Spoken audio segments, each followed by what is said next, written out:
نبی پاک علیہ الصلوۃ والسلام کی تبلیغ کے 3 دور ہیں۔ ایک تو حضور نے اپنے قول سے تبلیغ فرمائی ہے، وہ 40 سال کی عمر سے محبوب نے اعلان فرمایا اور تبلیغ کی، اور ایک نبی پاک صلی اللہ تعالیٰ علیہ وسلم بالواسطہ حضور کی تبلیغ ہے جو آج تک جاری ہے۔ امت کے علماء، مشائخ، مبلغین حضور کے دین کو آگے پھیلا رہے ہیں، تو دراصل یہ بھی تبلیغ رسول پاک علیہ السلام ہی کی تبلیغ۔ اور ایک حضور کی تبلیغ کا دور ہے، حضور کی پیدائش سے لے کر ولادت مبارکہ سے لے کر حضور علیہ السلام کے اعلان نبوت تک۔ اس دوران نبی پاک نے جو تبلیغ فرمائی ہے وہ اپنے کردار سے فرمائی ہے۔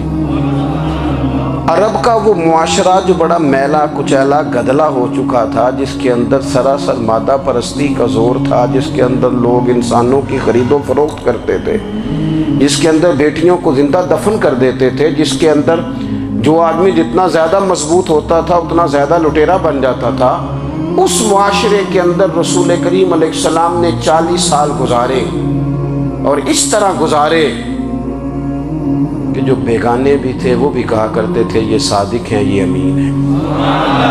اور جب حضور نے اعلان نبوت کیا تو فرمایا، یہ قرآن مجید کے لفظ ہے، فرمایا فَقَدْ لَبِثْتُ فِيكُمْ عُمَرًا مِّن قَبْلِهِ أَفَلَا تَعْقِلُونَ،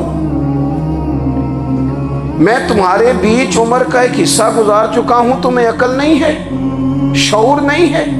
نبی کریم علیہ السلام نے اپنے کردار کو، اپنے عمل کو اپنی نبوت کی دلیل کے طور پر بیان فرمایا۔ وہ تو حضرت حلیمہ بھی فرماتی ہیں نا، جب میں نبی کریم علیہ السلام کو اپنے گھر لے گئی تو میرا اپنا بچہ بھی دودھ پیتا تھا، 2 میرے بیٹے ہو گئے، ایک میری یہ نسبی اولاد اور حضور میری رضائی اولاد۔ تو کہتی ہیں جب میں کریم محبوب علیہ السلام کو اپنے سینے سے لگاتی تھی تو حضور میرے ایک پستان سے دودھ پیتے تھے اور دوسرا اپنے بھائی کے لیے چھوڑ دیا کرتے تھے۔ یہاں سے رسول کریم علیہ السلام نے کردار کے ذریعے تبلیغ، اور پھر اعلان نبوت سے پہلے ایک تنظیم عرب کے جوانوں پر، عرب کے سرداروں پر مشتمل بنائی گئی، جس میں نبی کریم علیہ السلام نے بڑا حصہ لیا سرکار نے، اور بڑے اہم لوگوں کو شعور حضور نے عطا فرمائے۔ وہ اس جماعت کا فیصلہ تھا کہ ہم سارے جوان، سارے بڑے لوگ ملیں گے، یہ حضور کے اعلان نبوت سے پہلے کی بات ہے، ہم بڑے لوگ ملیں گے، کسی بڑے کو کسی چھوٹے پر ظلم نہیں کرنے دیں گے، کسی آدمی کو کسی غریب کا حق نہیں کھانے دیں گے۔ حضور علیہ السلام نے نا اپنی کردار سے، اپنے عمل سے، اور آپ کا جو عمل ہوتا ہے نا وہ اصل ہوتا ہے، ایک ہوتا ہے آپ کوئی بات کرتے ہیں اور ایک ہوتا ہے کہ آپ کوئی عمل کرتے ہیں۔ آپ جب عمل کرتے ہیں تو عمل کے ذریعے بھی لوگوں تک بات پہنچتی ہے کہ دراصل آپ کا اٹھنا بیٹھنا چلنا پھرنا کیا ہے۔ میرے رسول کریم علیہ السلام کا اٹھنا بھی ایک نبی کا، بیٹھنا بھی ایک نبی کا، بات کرنا بھی ایک نبی کا، معاملات زندگی کرنا بھی ایک نبی کا، لین دین کرنا بھی ایک نبی کا۔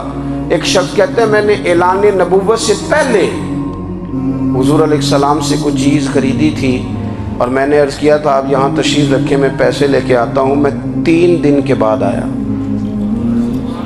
دیکھو یہ بات کرنی کتنی آسان ہے، بولنی کتنی آسان ہے، پر 3 دن یہاں میرے بھائی کو، کسی شخص کو 2 گھنٹے انتظار کرنا پڑ جائے تو لوگ کہتے ہیں الانتظار اشد من القتل، یہ تو قتل سے زیادہ تکلیف والا معاملہ ہے منتظر رہنا کسی کا۔ کہتے 3 دن کے بعد میں آیا تو میرے رسول کریم وہیں تشریف فرمایا، بس اتنا فرمایا یار تم نے مجھے بڑی تکلیف میں ڈال دیا، 3 دن ہو گئے یہاں رکے ہوئے۔ تو حضور نے اپنے کردار کو، اپنے عمل کو، اپنے معاملات کو سب سے پہلے اپنی نبوت کی دلیل کے طور پر پیش کیا۔ کسی نے کیا خوب کہا تھا کہ جو تیری جان کے دشمن ہیں وہ بھی کہتے ہیں، وہ جو تیری جان کے دشمن ہے، بظاہر تو آئے ہیں نا ہجرت کی رات جان لے لے، لیکن امانتیں حضور کے گھر میں رکھی ہوئی ہیں، امانتیں کاشانہ نور پہ پڑی ہیں۔ وہ جو تیری جان کے دشمن ہے وہ بھی کہتے ہیں کہ امین تو ہے اور صداقت کی آبرو تو ہے، امین بھی تو ہے، صداقت کی آبرو تو ہے۔ تو پہلے کردار، پھر دوسری بات، اللہ تعالیٰ نے اپنے محبوب علیہ السلام کو اپنا مطلق نائب بنا کر، اپنا محبوب اعظم بنا کر، ویسے ہی سارے انسانوں کے بارے میں کہا وَإِذْ قَالَ رَبُّكَ لِلْمَلَائِكَةِ إِنِّي جَاعِلٌ فِي الْأَرْضِ خلیفہ، میں زمین میں اپنا نائب بنانے والا ہوں۔ لیکن حضور علیہ السلام تو محبوب ہے نا، حضور کی نیابت تو محبوبیت کے درجے پر فائز ہے، تو رسول پاک کو رب کریم نے اس طرح کا بنا کے بھیجا کہ حضرت عبداللہ ابن رواحہ رضی اللہ تعالیٰ عنہ بیان فرماتے ہیں کہ اگر حضور کوئی معجزہ نہ بھی دکھاتے، نبی کریم علیہ السلام سے کوئی اعجاز لوگ نہ بھی دیکھتے، تو محبوب کا تو چہرہ ہی اس طرح کا تھا، لوگوں نے دیکھتے جانا تھا اور کلمہ پڑھتے جانا تھا۔ لیکن باوجود اس کے میرے رسول پاک کا اعجاز یہ ہے، کمال یہ ہے کہ حضور کبھی اشارہ کر دیں تو چاند دو ٹکڑے ہو جائے، کبھی دعا مانگ دیں تو ڈوبا ہوا سورج واپس آ جائے، کبھی محبوب گزرنے لگے تو پتھر آپ پر سلام پڑے، کبھی حضور پہاڑ پر چڑھ جائیں تو پہاڑ وجد میں آ کر جھومنے لگے، محبوب کا کبھی نماز پڑھاتے ارادہ بن جائے تو اللہ تعالیٰ قبلے کا رخ ہی تبدیل فرما دے۔ کیا خوبصورت سوچ ہے اور کیا نظریہ دیتے ہیں بریلی کے امام، فرماتے ہیں اجابت کا جوڑا عنایت کا صحرا، دلہن بن کے نکلی دعائے محمد، اور اجابت نے جھک کر گلے سے لگایا بڑی ناز سے جب دعائے محمد، دیکھو خدا کی رضا چاہتے ہیں دو عالم، خدا چاہتا ہے رضائے محمد صلی اللہ تعالی علیہ وسلم۔ اور ایک مقام پہ فرماتے ہیں نائب دست قدرت پہ لاکھوں سلام، نائب دست قدرت پہ لاکھوں سلام۔ تو اللہ تعالیٰ نے نبی پاک صلی اللہ تعالی وسلم کو جو اعجاز، پھر ایک اور بات، حضور امی ہے، دنیا میں آ کر محبوب نے کسی سے پڑھا ہی نہیں، میرے محبوب نے جتنا پڑھا ہے رب کریم سے ہی پڑھا ہے۔ الرحمن علم القرآن خلق الانسان، رحمان نے قرآن سکھایا پھر انسان بنایا۔ اللہ تبارک و تعالیٰ کی بارگاہ کرم سے حضور نے لیا، رسول کریم امی ہیں، یہ بھی حضور کی نبوت پر ایک بڑی دلیل۔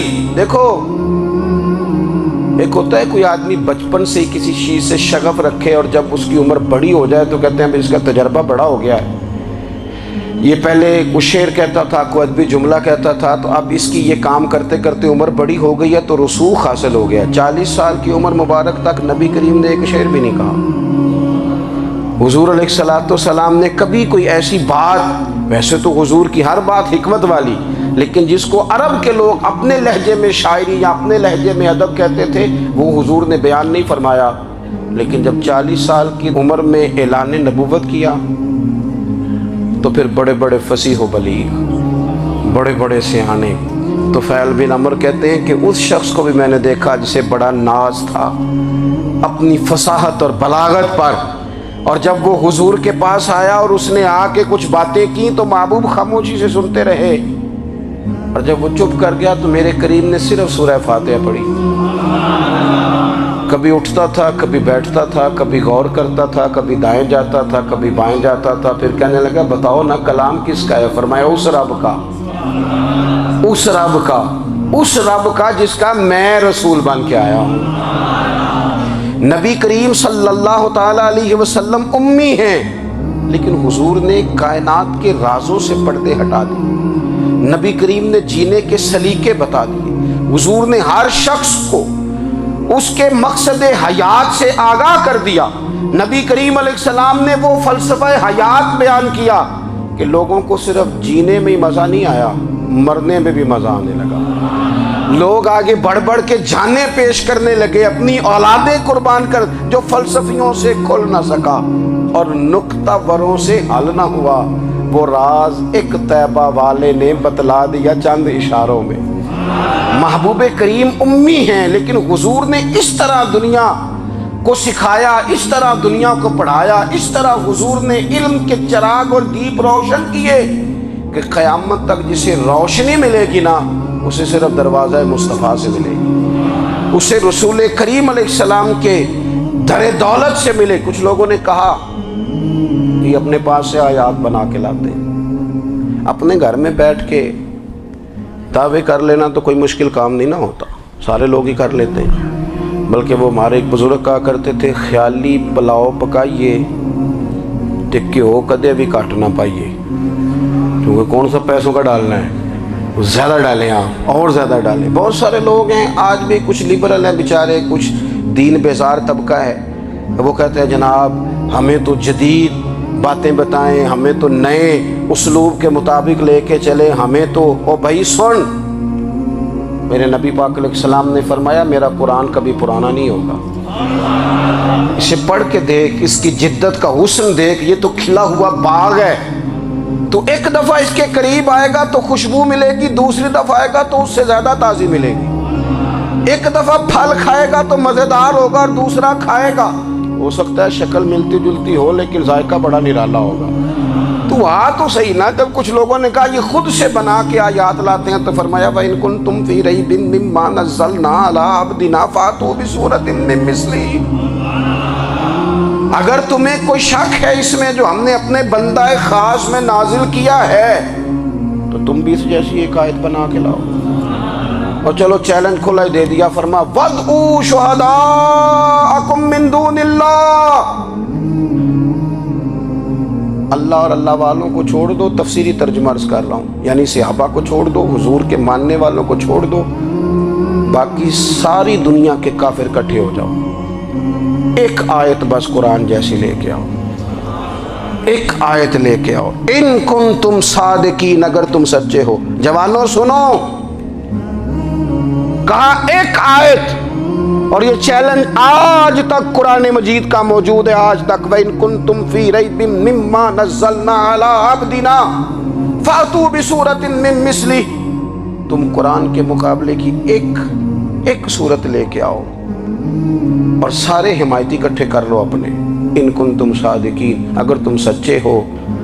جواب تو ادھر سے آنا تھا نا، لیکن کائنات کے رب نے جواب بھی خود دیا، فرمایا فَإِن لَّمْ تَفْعَلُوا وَلَن تَفْعَلُوا، اگر تم نہ لا سکے، اور فرمایا تم لا سکتے بھی نہیں، اگر تم نہ لا سکے اور تم لا سکتے بھی، نہ خنجر اٹھے گا نہ تلوار تم سے، یہ بازو میرے آزمائے ہوئے ہیں، وَلَن تَفْعَلُوا، تم لا بھی نہیں سکتے، فَاتَّقُوا النَّارَ الَّتِي وَقُودُهَا النَّاسُ وَالْحِجَارَةُ، پھر اس آگ سے ڈر جاؤ جس کا ایندھن آدمی اور پتھر ہے، اُعِدَّتْ لِلْكَافِرِينَ، بنائی کافروں کے لیے، بنائی مومنوں کے لیے تو رب نے جنت بنائی ہے، اُعِدَّتْ لِلْكَافِرِينَ، یہ دوزخ اللہ نے کن کے لیے بنائی ہے؟ اُعِدَّتْ لِلْكَافِرِينَ کہتا ہے کافر کے لیے بنایا۔ تو اللہ تبارک و تعالیٰ نے میرے رسول پاک صلی اللہ تعالیٰ علیہ وسلم کو وہ کتاب عطا فرمائی، اور پھر حضور کی فصاحت و بلاغت، معرفت، دیکھو ایک ہوتا ہے گھنٹوں باتیں کرنا، ایک ہوتا ہے کئی والیم پر مشتمل، کئی جلدوں پر مشتمل کتب کا لکھنا، اور ایک ہوتا ہے کسی بندے کا ایک بات کرنا اور سامنے والے کی طبیعت کو اتنا جگا دینا کہ اگلی بات فوراً ہی اس کی سمجھ میں آ جائے۔ اور حضور نہ کسی کی انا کو نہیں جگاتے تھے، ہم بعض اوقات کسی سے خطاب کرتے ہیں، بات کرتے ہیں تو سامنے والے کی انا کو جگا دیتے ہیں، ٹھیس پہنچاتے ہیں، وہ کہتا ہے چل پھر تگڑا ہو جا میں بھی آیا۔ حضور انا نہیں جگاتے تھے، میرے نبی پاک ضمیر جگاتے تھے تاکہ وہ شخص فیض حاصل کر سکے، اسے کچھ ملے۔ نبی کریم کا جو انداز تکلم ہے وہ اس طرح کا ہوتا تھا کہ انسان خود بخود کھل اٹھتا تھا کہ مطلب یہ بات ہونے کیا لگی ہے، مطلب حضور کیا فرمانے لگے۔ نبی کریم صلی اللہ تعالیٰ علیہ وسلم، ایک دن محبوب کریم نے صحابہ کے بیچ حضور کی فصاحت و بلاغت دیکھے، فرمایا محبوب نے کتنا نادان ہے وہ شخص جو اپنے ماں باپ کو گالی دے۔ کھلی ہو گئی لوگوں کی آنکھیں، کان کھڑے ہو گئے کہ یا رسول اللہ کون ایسا بدبخت ہے جو ماں باپ کو گالی دے گا۔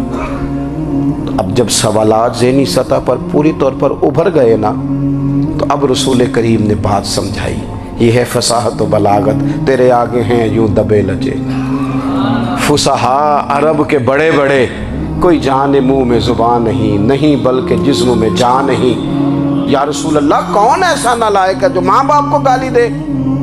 اب جب ذہنی سطح یہاں تک ابھر آئی تو اب حضور نے سمجھایا، فرمایا جب تم کسی کے ماں باپ کو گالی دو گے نا تو وہ بھی تو جواب میں تمہارے ماں باپ کو دے گا نا۔ تو فی نفس ہی یہ تم نے خود ظلم کیا ہے اپنے ماں باپ پر۔ کیوں تم نے ایسا لہجہ اختیار کیا کہ جس سے سامنے والے کی انا جاگ جائے اور وہ تمہارے مقابلے میں آ کر کے کھڑا ہو جائے؟ کیوں تم نے اس طرح کے انداز اختیار کیے کہ جس سے سامنے والا بھی سارے پنجے کھڑے کر کے باہر نکل آئے اور کہے آ جاؤ پھر میں بھی میدان میں حاضر ہوں؟ رسول کریم کی فصاحت، بلاغت دیکھیں نا، حضور 2-4 جملوں میں ساری بات سمجھا جاتے ہیں۔ ایک حدیث پاک اگر ہماری سمجھ میں آ جائے، ایک روایت، نبی پاک صلی اللہ تعالیٰ علیہ وسلم نے فرمایا خوبصورت مسلمان وہ ہے جو بے مقصد باتوں کو چھوڑ دے۔ لو، اس سے پوری زندگی سجائی جا سکتی ہے، ایک جملے سے پوری زندگی سواری جا سکتی ہے۔ کوئی لمبی چوڑی باتوں میں جانے کی ضرورت نہیں۔ کہا خوبصورت مسلمان یہ ہے جو بے مقصد باتوں کو چھوڑ دے، لا یعنی باتوں کو، کیا کہتے ہیں ہمارے دیہات کے لوگ، جڑے پنڈ جانا نہیں وہ راہ پوچھنے دی۔ لیکن آج کل لوگ باز آندے یعنی جس بات کا بالکل تعلق نہیں نا وہ بات بھی کرتے جاتے ہیں، جس کا شعبہ ہی نہیں وہ بھی چھلانگ لگا لگا کے اس میں آ جاتا ہے۔ ہم اپنا وقت ضائع کرتے ہیں، اپنی صلاحیتیں ضائع کرتے ہیں، اپنا نقصان کرتے ہیں۔ ہم اپنا کام صحیح کر کے نہیں کرتے اور دوسری ساری دنیا کو ٹھیک کرنا چاہتے ہیں۔ وہ بھائی آپ جس جگہ جس شعبے سے تعلق رکھتے ہیں آپ اپنے معاملات میں مضبوطی پیدا کریں۔ حضور نے اپنی فصاحت کے ساتھ، بلاغت کے ساتھ لوگوں کو قائل کیا، اور قرآن مجید کی تاثیر کا یہ اثر میرے کریم رسول نے دکھایا کہ رات کو جب حضور بیٹھ کے قرآن پاک پڑھتے تھے نا، جب یاسین والے نبی خود یاسین کی تلاوت کریں، جب طٰہٰ والے محبوب خود طٰہٰ کی تلاوت کریں، غور کرو نا، جب مدثر والے محبوب خود ان جملوں کو ادا کریں، یعنی جن کے بارے میں آیت آئی ہے، جب وہی یہ آیت پڑھیں کہ اِنَّا أَعْطَيْنَاكَ الْكَوْثَرَ، یعنی جن کا ذکر ہو رہا ہے، جب وہ یہ بات کریں کہ یا ایھا النبی انا ارسلناک شاہدا ومبشرا ونذیرا لتؤمنوا باللہ ورسولہ وتعزروہ وتوقروہ وتسبحوہ بکرۃ واصیلا، جن کے بارے میں آیت آئی ہے، جب وہ یہ کہہ رہے ہوں کہ ورفعنا لک ذکرک، جب وہ کہہ رہے ہوں والضحیٰ واللیل اذا سجا، ذرا اس کیفیت کو دیکھیں جب محبوب خود پڑھ رہے ہوں، اور جو حضور پر آئی ہیں اس کا ذائقہ، اس کا لطف، اس کا انداز بھلا کیا ہوگا۔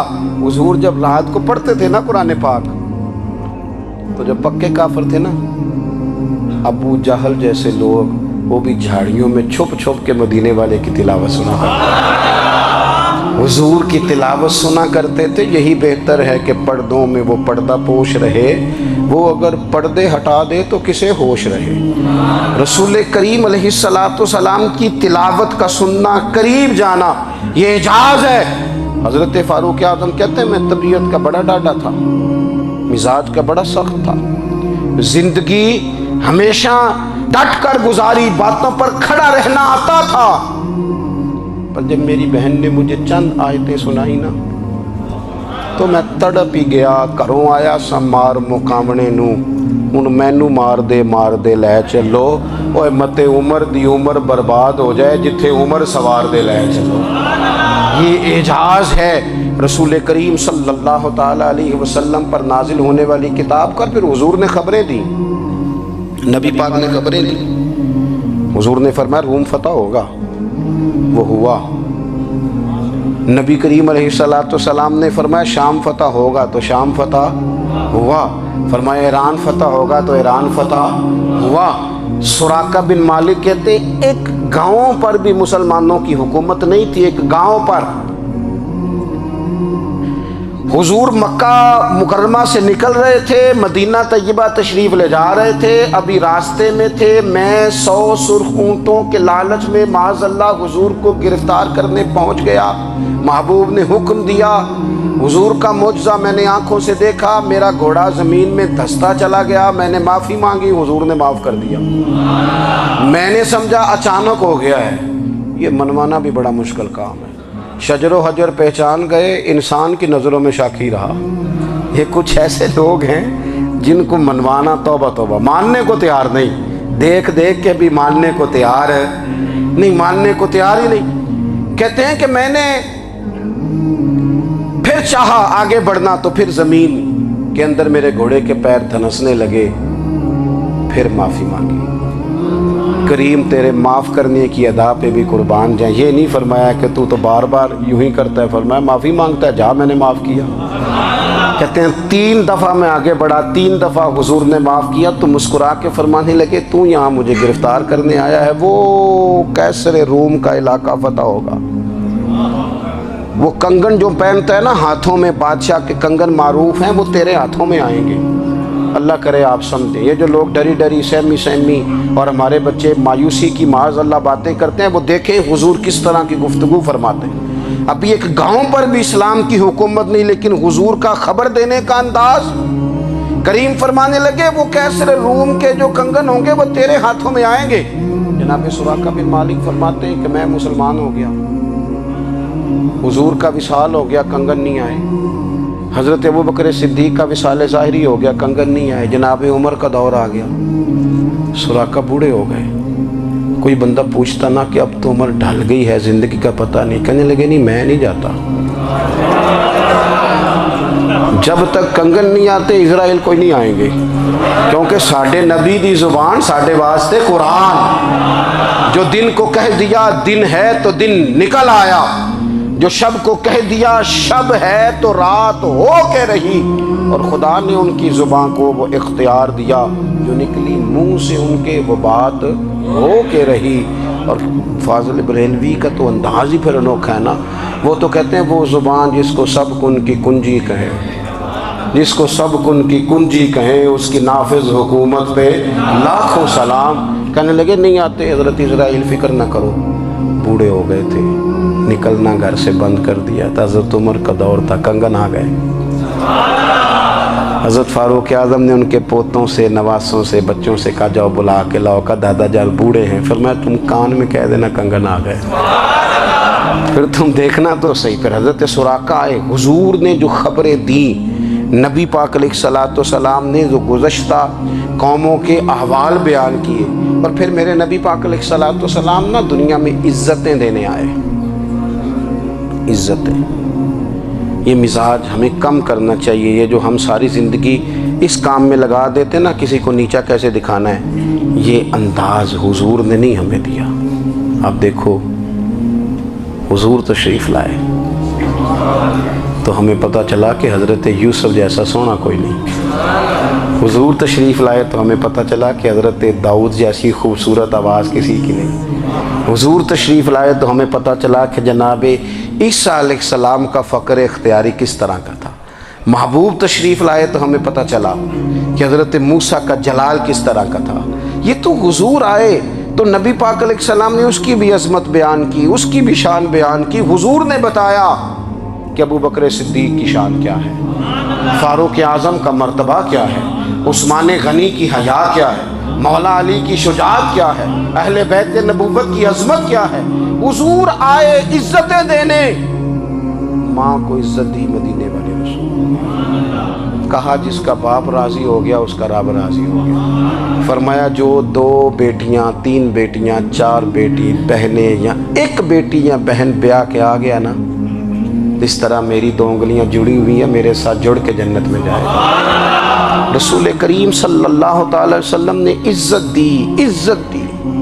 حضور عزتیں دینے، کوئی اعزاز نہیں۔ ان پڑھ بندہ ہے، سادہ ہے، غریب ہے، مزدوری کرتا ہے، ہاتھوں پہ چھالے، یا رسول اللہ اس کا بھی کوئی اعزاز ہے؟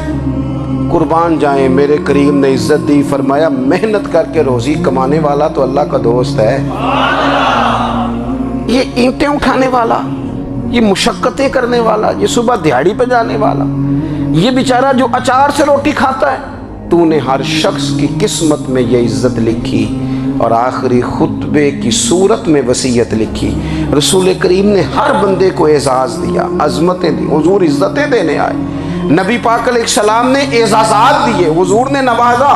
یہ ساری چیزیں میرے رسول پاک کی تشریف، اور پھر یہ جو حضور کے صحابہ اور اہل بیت ہیں نا، یہ بھی میرے نبی پاک کی نبوت کی دلیل ہے۔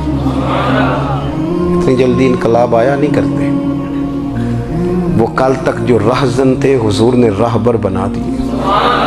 وہ لوگ جو کل تک ایک دوسرے کے گلے کاٹ کے کھاتے تھے، ایک دوسرے کو مارتے تھے، تکلیف پہنچاتے تھے، برادری ازم پہ لڑتے تھے، حضور نے بھائی بھائی بنا دیے۔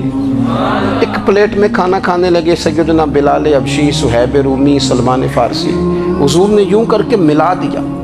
نبی کریم علیہ السلام نے تقسیمیں ختم کر دی دنیا۔ حضور کے صحابہ نے اپنا کردار اس طرح کا دکھایا، اتنا بلند کیا، اور صحابہ کرام علیہم رضوان اس کو دیکھ کر اتنی بلندیوں پہ گئے کہ گواہیاں اللہ کا قرآن دیتا ہے۔ فرمایا محمد الرسول اللہ والذین معہ اشداء علی الکفار رحماء بینہم تراہم رکعا سجدا یبتغون فضلا من اللہ ورضوانا۔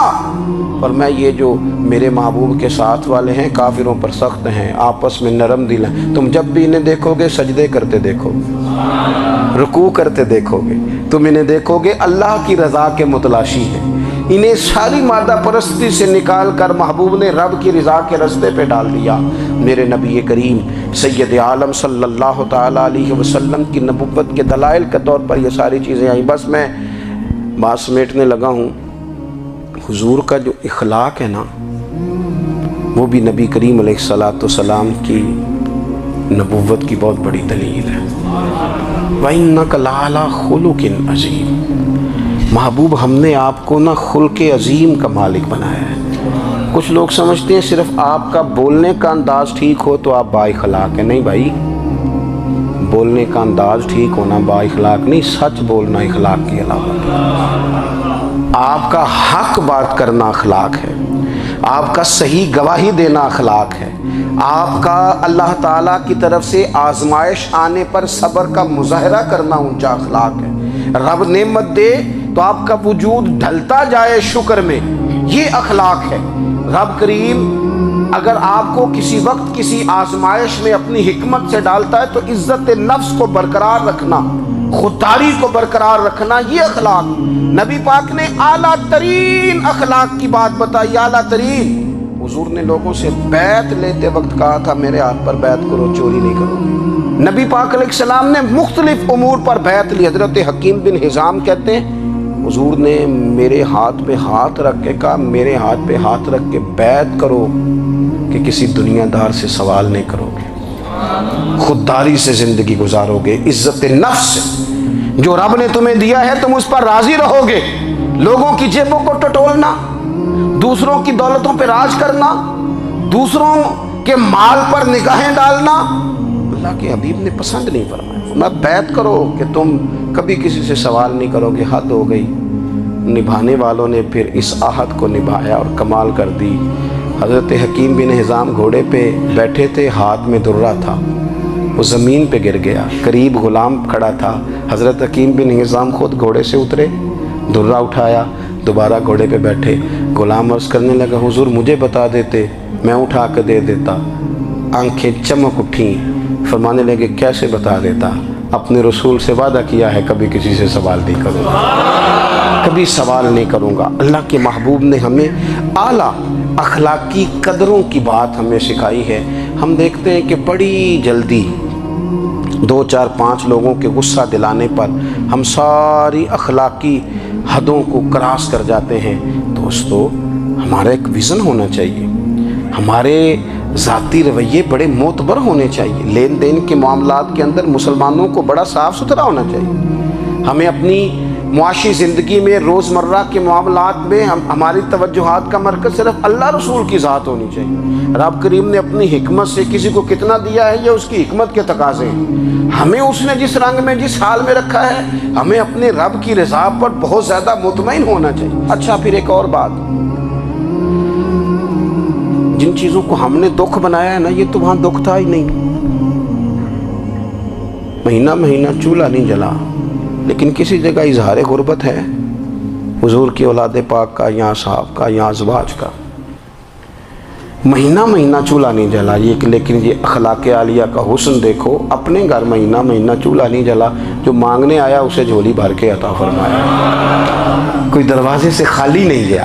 عزیز بھائی، اگر زندگی میں اخلاقی قدریں ہم اپنا لیں اور ہم تھوڑا تھوڑا کر کے اپنے آپ کو تبدیل کریں، ساری زندگی توجہ رہی کہ فلاں کیا کر رہا ہے، فلاں کیا کر رہا ہے، تھوڑا سا گردن کو جھکا کے اپنے اوپر توجہ ڈالیں، اپنے آپ کو وقت دیں۔ حضور کے اخلاق عالیہ کی روشنی میں، تعلیمات حسنہ کی روشنی میں ہم اپنے کردار و عمل پر تھوڑی توجہ دیں۔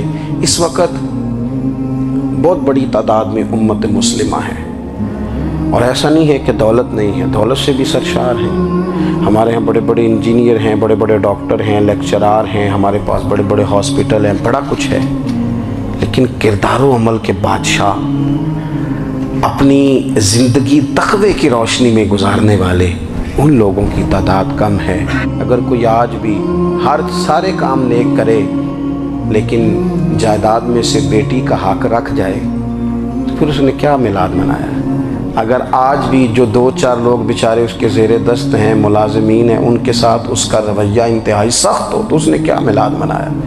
اگر آج بھی وہ برادری ازم کی بنیاد پر دوستیاں کرے اور چھوٹے بڑے کی وہ تقسیم رکھے، جسے حضور نے فرمایا کہ قبیلے تو تعارف کے لیے، ورنہ کسی عربی کو اجمی پر، گورے کو کالے پر کوئی فضیلت نہیں۔ اگر کوئی آج بھی اس برادری ازم کا قائل ہے پھر اس نے کیا میلاد منایا؟ اگر کوئی شخص آج بھی اپنے آپ کو مادہ پرستی میں پوری طرح دھکیل چکا ہے اور رضا الہی کا مسافر نہیں بنا تو اس نے کیا میلاد منایا؟ اپنی طبیعتوں میں روحانی تبدیلی اور وہ خاص افکار جو حضور اپنے غلاموں میں پیدا فرماتے ہیں، ان افکار کو پیدا کرنا، سوچوں کو بدلنا، سوچوں کو، نظریات کو بدلنا، اپنے روزمرہ کے معاملات کا جائزہ لینا کہ ہم کس طرح آگے بڑھ سکتے ہیں اور کس طرح ہم ایک بہترین امتی اور ایک بہترین مسلمان بن سکتے ہیں، اس پر توجہ دینا، یہ میلاد ہمیں سبق دیتا ہے۔ اللہ تعالیٰ مجھے اور آپ کو عمل کی توفیق عطا فرمائے۔ آخر دعوایا ان الحمدللہ۔